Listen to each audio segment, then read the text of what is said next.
संक्षिप्त मार्कंडेय पुराण। सूर्य की महिमा के प्रसंग में राजा राज्यवर्धन की कथा। क्रौष्टकी जी बोले, भगवान, आपने आदिदेव भगवान सूर्य के महात्म्य और स्वरूप का विस्तार पूर्वक वर्णन किया। अब मैं उनकी महिमा का वर्णन सुनना चाहता हूँ। आप प्रसन्न होकर बताने की कृपा करें। मार्कंडेय जी ने कहा, ब्राह्मण, मैं तुम्हें आदिदेव सूर्य का महात्म्य बताता हूँ, सुनो। पूर्व काल में दम के पुत्र राज्यवर्धन बड़े विख्यात राजा हो गए हैं। वे अपने राज्य का धर्मपूर्वक पालन करते थे, इसलिए वहाँ के धन जन की दिनों दिन वृद्धि होने लगी। उस राजा के शासनकाल में समस्त राष्ट्र तथा नगरों और गांवों के लोग अत्यंत स्वस्थ एवं प्रसन्न रहते थे। वहाँ कभी कोई उत्पात नहीं होता था, रोग भी नहीं सताता था, सांपों के काटने का तथा अनावृष्टि का भय भी नहीं था। राजा ने बड़े बड़े यज्ञ किए, याचकों को दान दिए और धर्म के अनुकूल रहकर विषयों का उपभोग किया।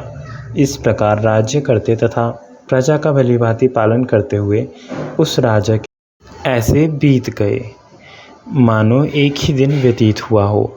दक्षिण देश के राजा विदुरथ की पुत्री माननी राज्यवर्धन की पत्नी थी। एक दिन वह सुंदरी राजा के मस्तक में तेल लगा रही थी।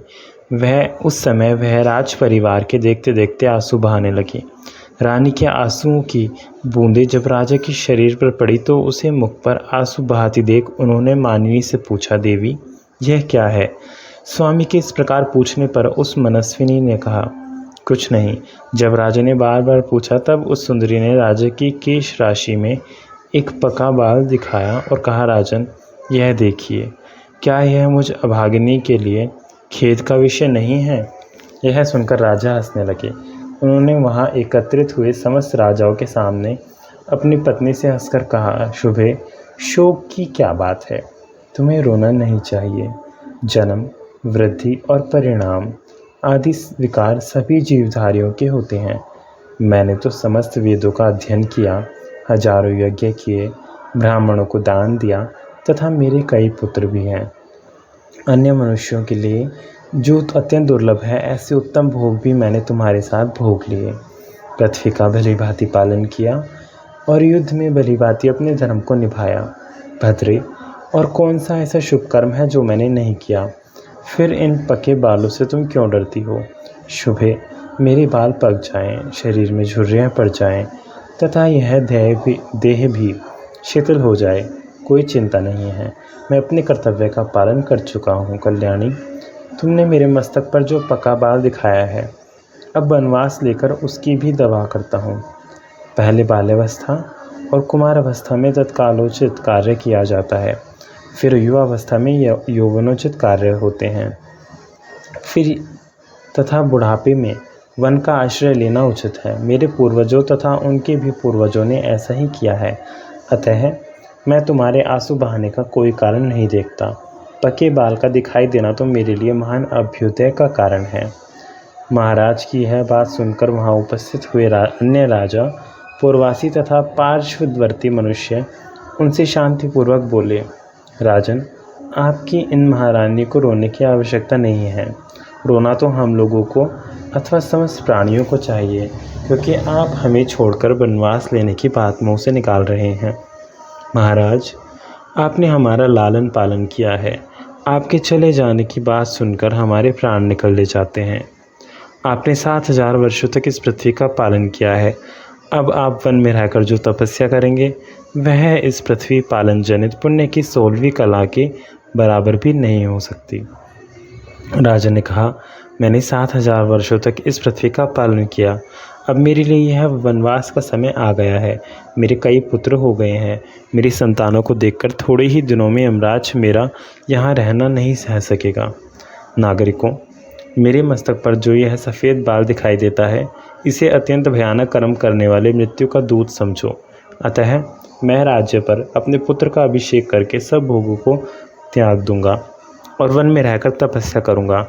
जब तक यमराज के सैनिक नहीं आते तभी तक यह सब कुछ मुझे कर लेना है। तदंतर वन में जाने की इच्छा से महाराज ने ज्योतिषियों को बुलाया और पुत्र के राज्याभिषेक के लिए शुभ दिन एवं लगन पूछे। राजा की बात सुनकर वे शास्त्रदर्शी ज्योतिषी व्याकुल हो उठे। उन्हें दिन, लग्न और होरा आदि का ठीक ज्ञान न हो सका। तदंतर अन्य नगरों, अधीनस्थ राज्यों तथा उस नगर से भी बहुत से श्रेष्ठ ब्राह्मण आए और वन में जाने के लिए उत्सुक राजा राज्यवर्धन से मिले। उस समय उनका माथा काँप उठा। वे बोले, राजन, हम पर प्रसन्न होइए और पहले की भांति अब आप भी हमारा पालन कीजिए। आपने वन चले जाने पर समस्त जगत संकट में पड़ जाएगा, अतः आप ऐसा यत्न करें जिससे जगत को कष्ट ना हो। इसके बाद मंत्रियों, सेवकों, वृद्ध नागरिकों और ब्राह्मणों ने मिलकर सलाह की, अब यहाँ क्या करना चाहिए। राजा राज्यवर्धन अत्यंत धार्मिक थे, उनके प्रति सब लोगों का अनुराग था। इसलिए सलाह करने वाले लोगों में यह निश्चय हुआ कि अब हम सब लोग एकाग्रचित एवं भली भांति ध्यान परायण होकर तपस्या द्वारा भगवान सूर्य की आराधना करके इन महाराज के लिए आयु की प्रार्थना करें। इस प्रकार एक निश्चय करके कुछ लोग अपने घरों पर विधि पूर्वक अर्घ्य, उपचार आदि उपहारों से भगवान भास्कर की पूजा करने लगे। दूसरे लोग मौन रहकर ऋग्वेद, यजुर्वेद और सामवेद के जप से सूर्यदेव को संतुष्ट करने लगे। अन्य लोग निराहार रहकर नदी के तट पर निवास करते हुए तपस्या के द्वारा भगवान सूर्य की आराधना में लग गए। कुछ लोग अग्निहोत्र करते, कुछ दिन रात सूर्य सूक्त का पाठ करते और कुछ लोग सूर्य की ओर दृष्टि लगाकर खड़े रहते थे। सूर्य की आराधना के लिए इस प्रकार यत्न करने वाले उन लोगों के समीप आकर सुदामा नामक गंधर्व ने कहा, द्विजवरों, यदि आप लोगों को सूर्यदेव की आराधना अभिष्ट है तो ऐसा कीजिए जिससे भगवान भास्कर प्रसन्न हो सके। आप लोग यहाँ से शीघ्र ही कामरूप पर्वत पर जाइए। वहाँ गुरु विशाल नामक वन है जिसमें सिद्ध पुरुष निवास करते हैं। वहाँ पर एकाग्रचित होकर आप लोग सूर्य की आराधना करें। वह परम हितकारी सिद्ध क्षेत्र है। वहाँ आप लोगों की सब कामनाएं पूर्ण होंगी। सुदामा की यह बात सुनकर वे समस्त द्विज गुरु विशाल वन में गए। वहाँ उन्होंने सूर्यदेव का पवित्र एवं सुंदर मंदिर देखा। उस स्थान पर ब्राह्मण आदि तीनों वर्णों के लोग एकाग्रचित्त हो पुष्प, चंदन, धूप, गंध, जप, होम, अन्न और दीप आदि के द्वारा भगवान सूर्य की पूजा एवं स्तुति करने लगे। ब्राह्मण बोले, देवता, दानव, यक्ष, ग्रह और नक्षत्रों में भी जो सबसे अधिक तेजस्वी हैं, उन भगवान सूर्य की हम शरण लेते हैं। जो देवेश्वर भगवान सूर्य आकाश में स्थित होकर चारों ओर प्रकाश फैलाते तथा अपनी किरणों से पृथ्वी और आकाश को व्याप्त किए रहते हैं, उनकी हम शरण लेते हैं। आदित्य, भास्कर, भानु, सविता, दिवाकर, पूषा, एरमा, स्वर भानु तथा दीप्त तिथि, ये जिनके नाम हैं। जो चारों युगों का अंत करने वाले कालाग्नि हैं, जिनकी ओर देखना कठिन है, जिनकी प्रलय के अंत में भी गति है। जो योगीश्वर अनंत, रक्त, पीत, शीत और असित हैं। ऋषियों के अग्निहोत्रों तथा यज्ञ के देवताओं में जिनकी स्थिति है। जो अक्षर, परम गुप्त तथा मोक्ष के उत्तम द्वार हैं। जिनके उदयास्तमन रूप रथ में छंदों में अश्व जुते हुए हैं तथा जो उस रथ पर बैठकर मेरुगिरी की प्रदक्षिणा करते हुए आकाश में विचरण करते हैं। अनर्थ और रित दोनों ही जिनके स्वरूप हैं, जो भिन्न भिन्न पुण्य तीर्थों के रूप में विराजमान हैं। एकमात्र जिन पर इस विश्व की रक्षा निर्भर है, जो कभी चिंतन में नहीं आ सकते, उन भगवान भास्कर की हम शरण लेते हैं। जो ब्रह्मा, महादेव, विष्णु, प्रजापति, वायु, आकाश, जल, पृथ्वी, पर्वत, समुद्र, ग्रह, नक्षत्र और चंद्रमा आदि हैं। वनस्पति, वृक्ष और औषधियाँ जिनके स्वरूप हैं। जो व्यक्त और अव्यक्त प्राणियों में स्थित है, उन भगवान सूर्य की हम शरण लेते हैं। ब्रह्मा, शिव तथा विष्णु के जो रूप हैं, वे आपके ही हैं। जिनके 3 स्वरूप हैं, वे भगवान भास्कर हम पर प्रसन्न हो। जिन अजन्मा जगदीश्वर के अंग में यह संपूर्ण जगत स्थित है तथा जो जगत के जीवन है, वे भगवान सूर्य हम पर प्रसन्न हो। जिनका एक प्रकाशमान रूप ऐसा है जिसकी और प्रभा पुंज की अधिकता के कारण देखना कठिन हो जाता है तथा जिनका दूसरा रूप चंद्रमा है जो अत्यंत सौम्य है, वे भगवान भास्कर हम पर प्रसन्न हो। इस प्रकार भक्तिपूर्वक स्तवन और पूजन करने वाले उन द्विजों पर 3 महीने में भगवान सूर्य प्रसन्न हुए और अपने मंडल से निकलकर उसी के समान कांति धारण किए वे नीचे उतरे और दुर्दर्श होते हुए भी उन सबके समक्ष प्रकट हो गए।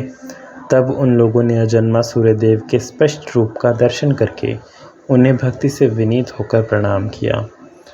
उस समय उनके शरीर में रोमांच और कंप हो रहा था।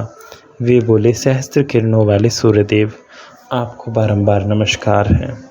आप सबके हेतु तथा संपूर्ण जगत के विजय केतु हैं। आप ही सबके रक्षक, सबके पूज्य, संपूर्ण यज्ञों के आधार तथा योग वेताओं में के ध्येय हैं। आप हम पर प्रसन्न हो। मार्कंडेय जी कहते हैं, तब भगवान सूर्य ने प्रसन्न होकर सब लोगों से कहा, द्विजगण, आपको जिस वस्तु की इच्छा हो वह मुझसे मांगे।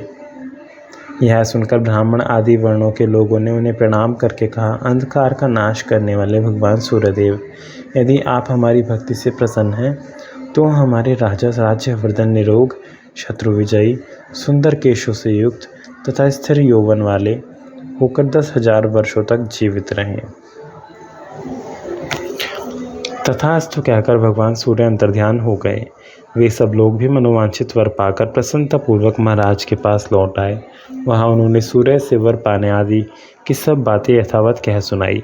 यह सुनकर रानी मानिनी को बड़ा हर्ष हुआ, परंतु राजा बहुत देर तक चिंता में पड़े रहे।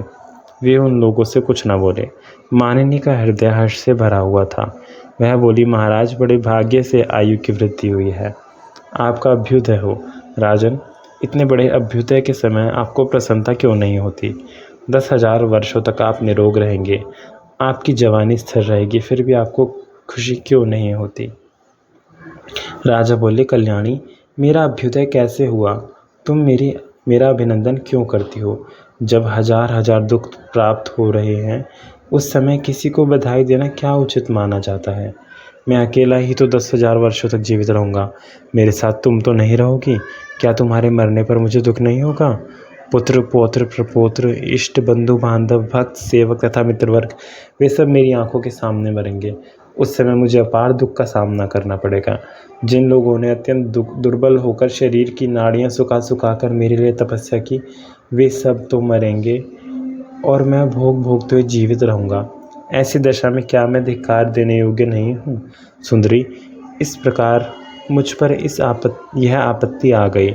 मेरा अभ्युदय नहीं हुआ है। क्या तुम इस बात को नहीं समझती? फिर क्यों मेरा अभिनंदन कर रही हो? मानिनी बोली, महाराज, आप जो कहते हैं वह सब ठीक है। मैंने तथा पूर्ववासियों ने आपके प्रेमवश इस दोष की ओर नहीं देखा है। नरनाथ, ऐसी अवस्था में क्या करना चाहिए यह आप ही सोचें, क्योंकि भगवान सूर्य ने प्रसन्न होकर जो कुछ कहा है वह अन्यथा नहीं हो सकता। राजा ने कहा, देवी, पूर्ववासियों और सेवकों ने प्रेमवश मेरे साथ जो उपकार किया है उसका बदला चुकाए बिना मैं किस प्रकार भोगूंगा?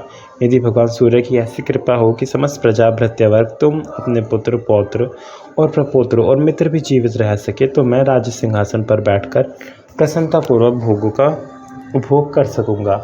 यदि वे ऐसी कृपा नहीं करेंगे तो मैं उसी कामरूप पर्वत पर निराहार रहकर तब तक तपस्या करूंगा जब तक कि इस जीवन का अंत ना हो जाए। राजा के यूँ कहने पर रानी मानिनी ने कहा, ऐसा ही हो। फिर वह भी महाराज के साथ कामरूप पर्वत पर चली गई। वहां पहुंचकर राजा ने पत्नी के साथ सूर्य मंदिर में जाकर सेवा परायण हो भगवान भानु की। दोनों दंपत्ति उपवास करते करते दुर्बल हो गए। सर्दी, गर्मी और वायु का कष्ट सहन करते हुए दोनों ने घोर तपस्या की। सूर्य की पूजा और भारी तपस्या करते करते जब 1 वर्ष से अधिक समय व्यतीत हो गया, तब भगवान भास्कर प्रसन्न हुए। उन्होंने राजा को समस्त सेवकों, पूर्ववासियों और पुत्रों आदि के लिए इच्छा अनुसार वरदान दिया। फिर वर पाकर राजा अपने नगर को लौट आए और धर्मपूर्वक प्रजा का पालन करते हुए बड़ी प्रसन्नता के साथ राज्य करने लगे। धर्मज्ञ राजा ने बहुत से यज्ञ किए और दिन रात खुले हाथ दान दिया। वे अपने पुत्र, पौत्र और भृत्य आदि के साथ यौवन को स्थिर रखते हुए 10,000 वर्षों तक जीवित रहे। उनका यह चरित्र देखकर भृंगुवंशी प्रमति ने विस्मित होकर यह गाथा गाई, अहो भगवान सूर्य के भजन की कैसी शक्ति है, जिससे राजा राज्यवर्धन अपने तथा स्वजनों के लिए आयुवर्धन बन गए। जो मनुष्य ब्राह्मणों के मुख से भगवान सूर्य के इस उत्तम महात्म्य का श्रवण तथा पाठ करता है, वह 7 रात के किए हुए पापों से मुक्त हो जाता है। मुनि श्रेष्ठ, इस प्रसंग में सूर्यदेव के जो मंत्र आए हैं उनमें से एक एक का भी यदि तीनों संध्याओं के समय जप किया जाए तो वह समस्त पातकों का नाश करने वाला होता है। सूर्य के जिस मंदिर में इस समूचे महात्म्य का पाठ किया जाता है वहाँ भगवान सूर्य अपना सानिध्य नहीं छोड़ते। अतः ब्राह्मण, तो यदि तुम्हें महान पुण्य की प्राप्ति अभिष्ट हो तो सूर्य के इस उत्तम महात्म्य को मन ही मन धारण एवं जप करते रहो। द्विजश्रेष्ठ जो सोने के सींग और अत्यंत सुंदर शरीर वाली दुधारू गायें दान करता है तथा जो अपने मन को संयम में रखकर 3 दिनों तक इस महात्म्य का श्रवण करता है, उन दोनों को समान ही पुण्य फल की प्राप्ति होती है। ओम नमः शिवाय।